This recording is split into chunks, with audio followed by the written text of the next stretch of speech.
नमस्कार, मैं आश्रुति और आप देख रहे हैं नेक्स्ट 9 न्यूज। आपका बहुत बहुत स्वागत हमारी इस खास बातचीत में। और बात करेंगे स्वामी प्रसाद मौर्य को लेकर।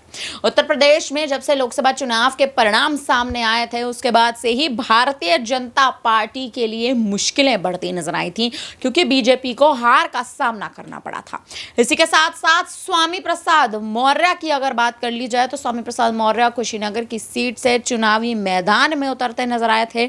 चुनावी मैदान में अपनी ही पार्टी का कहीं ना कहीं जनाधार सामने रखने के लिए, या यूं कहें कि पार्टी का अस्तित्व बचाने के लिए स्वामी प्रसाद मौर्य ने बड़ा कदम उठाया था।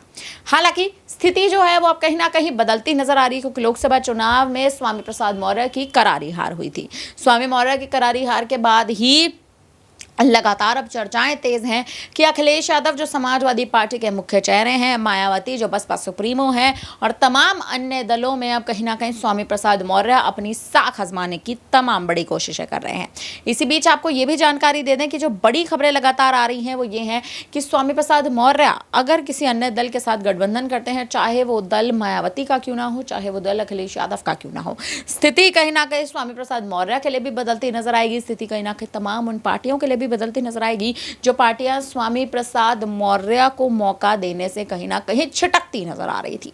हम बात कर रहे हैं उन तमाम अन्य दलों की, और इन तमाम अन्य दलों में से सबसे मुख्य और प्रमुख दल बसपा की। बहुजन समाज पार्टी की सुप्रीमो मायावती हैं, लेकिन मायावती ने खुद स्वामी प्रसाद मौर्य को पार्टी से निष्कासित कर दिया था, ये कहकर कि भले ही आप 25 वर्ष का कार्यकाल हमारे साथ क्यों ना निभा चुके हो, लेकिन स्वामी प्रसाद मौर्य हमेशा मात्र केवल अपने बच्चों के लिए टिकट मांगते नजर आते हैं। कभी भी स्वामी प्रसाद मौर्य अपनी राजनीति पर ध्यान नहीं देते हैं। यही बड़ी वजह बनी थी स्वामी प्रसाद मौर्य के लिए बहुजन समाज पार्टी का खेमा छोड़ने की।